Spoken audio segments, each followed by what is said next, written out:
Business tycoon and Infosys co-founder Narayana Murthy has once again sparked the 70-hour work week debate. Murthy, who once suggested that young professionals work 70 hours a week, has now issued a clarification. On Monday, he clarified that no one can dictate such a commitment. He said that such a schedule was his own personal choice and should not be forced on anyone. Hello and welcome. This is Akanksha and you're watching HW News English. Citing his own experience, the Infosys co-founder revealed that he worked with a routine. Murthy shared an instance of his own career. He said, and I quote, "I used to get to the office at 6 a.m. in the morning and leave at 8:30 p.m. I've done it for 40 odd years. That's a fact." This comes after Murthy delivered the Kilachan Memorial Lecture at IMC. After getting too much heat, Murthy emphasized that his suggestion was not meant to impose pressure on anyone. Instead, he encouraged people to make decisions based on their unique situation as well as their needs. Murthy cleared the air about the 70-hour work week remark he made last year. He said that no one can forcefully implement it on others. During the lecture, he also added these are not matters for debate. They are deeply personal decisions. No one can say you should do it or you should not.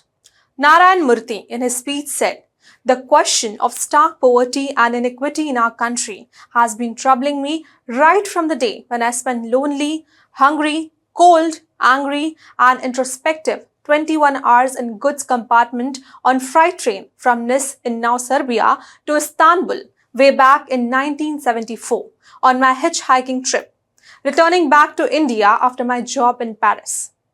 Murthy pointed out his own life and work as proof of how entrepreneurship can address poverty. "I have had some success in demonstrating the power of entrepreneurship in solving the problem of poverty through my experiment of creating Infosys," he said. However, his optimism is tempered by the challenges that remain. "There is not a single day when I do not feel confused, hopeless, agitated, and motivated that our leaders will find a solution to this problem." According to reports, earlier in the lecture, Murthy borrowed from German sociologist Max Weber's work. He said, "I believe that decent and hard-working people with high aspirations, some smartness, much hard work, discipline, and good values create successful nation despite of all odds." He also said 60% of Indians still depend on free food grains every month, underlining that such stark poverty is not an attribute of economically strong country.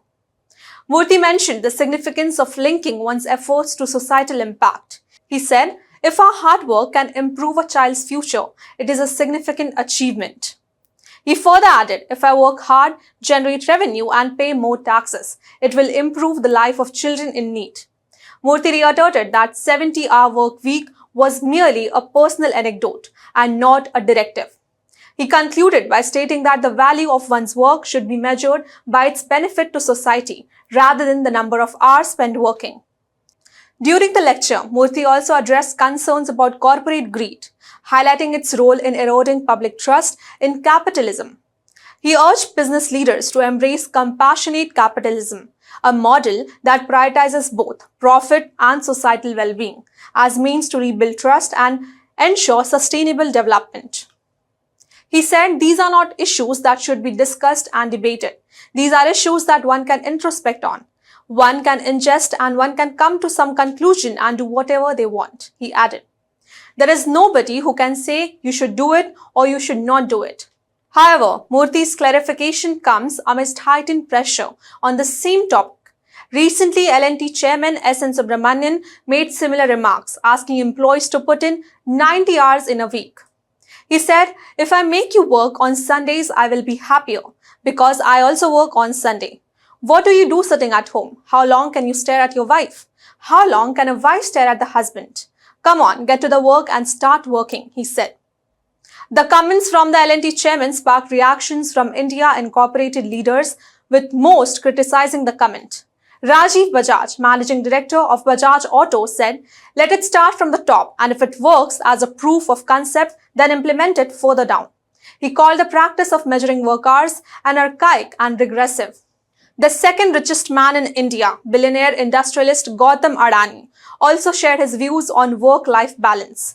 In an interview, Arani said, "Your idea of work balance should not be imposed on me, and my work-life balance should not be imposed on you." Highlighting the importance of family time, Arani encouraged everyone to spend at least 4 hours a day with their families. Adding a touch of humor, he warned that consequences of neglecting personal relationship, saying your wife might leave you. Similarly, Nita Taper, executive director of MCure Pharmaceuticals and a prominent investor of Shark Tank India, has also voiced her support for balanced work culture. Speaking in a widely circulated interview with Humans of Bombay, Taper criticized the expectation of employees to work excessively long hours. She said, "I completely disagree. For the founders and high stakeholders who earn substantial sums, go for it.